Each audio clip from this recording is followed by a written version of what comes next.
Well, hello. I hope you're ready for a lengthy study. This one's going to take some time. I wanted to look at what the church calls the most powerful prophecy in the Old Testament that proves that Jesus was the Messiah. Daniel chapter 9. The book itself is surrounded by much controversy. The Christians will tell you that the book is dated to the 6th century BC. Secular scholars, very liberal scholars, will date it to approximately 164 BC.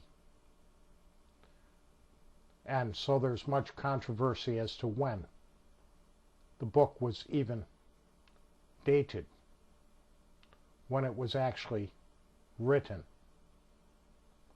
There's also much controversy in secular dating to begin with,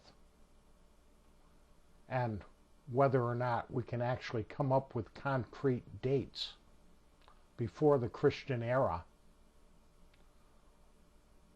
to tack on to various portions of this text. And there is much controversy about that. The Jews have a dating system of their own. And following that, when we go back to times before the current era, it seems to fit this passage perfectly until you realize that their dating is approximately 167 years off of secular dating. Without looking at secular dating, the passage fits perfectly. So, there's much controversy as to when the book was written, how it actually fits into history, and even to throw another wrench in the works is to whether it is a prophecy at all to begin with. In the Christian Bible, the book of Daniel is included with the other major prophets, Isaiah, Jeremiah, Ezekiel. But in the Hebrew Tanakh, it is way in the back with other writings having to do with the captivity in Babylon. Way back here.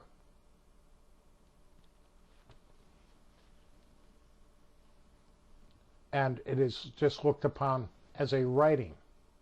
It's included with Esther, Ezra, Nehemiah, and 1st and 2nd Chronicles. Because Chronicles ends with the appearance of Cyrus the Great. And so with keeping all those things in mind, and also the fact that even Christians, among them, there is much controversy as to exactly how this prophecy is all going to work out. Some of them believe that Jesus is going to come back before the beginning of what is called the 70th week of Daniel, because the prophecy does cover a 70-week period. That'll be made clearer to you as we study, but there is one leftover week that they have, and Jesus is sometimes thought to have already fulfilled the first half of that week during his 3.5-year ministry here. Other Christians place this last week way yet in the future, and some say he's going to come at the beginning of that week. Some say he's going to appear in the middle of the week. Some people say he's going to appear at the end of that week. And so there's much controversy about that 70th week of Daniel. And different times, as you will see, that they start their calculations with. But the church still is convinced that this passage is talking about Jesus Christ, when in fact it is not. And as we go through this, you're going to find out that they have purposely mistranslated the passages in Daniel to make it appear that their interpretation is correct, and to lead you to believe that it is talking about Jesus when it never was.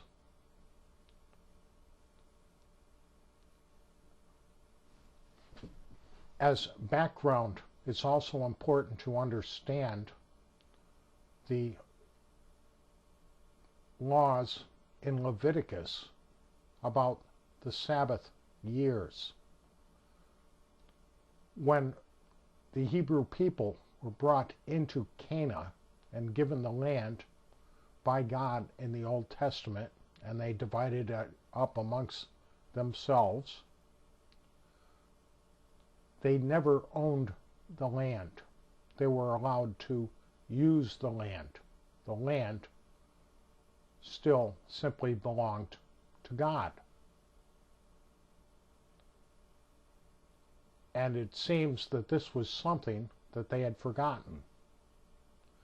Along with that, they were given laws that they could farm the land for 6 years, but on the 7th year, they were to let the land lay fallow, and were expected to live on the harvest that they had gleaned from the land on the 6th year. And then following 1 year of rest for the land, they would again plant in the 8th year and go on again until the 13th year. The 14th year, the land would rest again. There was also years called Jubilees. 7 times 7 was 49. That 49th year, the land would rest. And the 50th year also, that land was expected to rest. And also during that 50th year, if anyone had sold himself to another as a slave, that he would be set free. The ownership of the land reverted back to the original owners again, because basically you didn't buy land from each other, you basically rented it.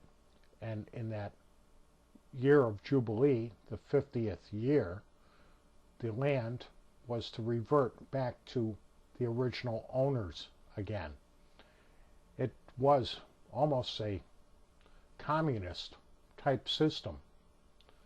But within that system, every 7th year, everyone had time for leisure and to get their minds off of labor and toiling of the land and onto other religious thoughts, time for contemplation.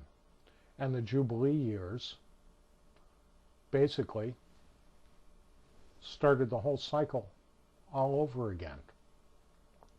Kind of like starting a Monopoly game from start.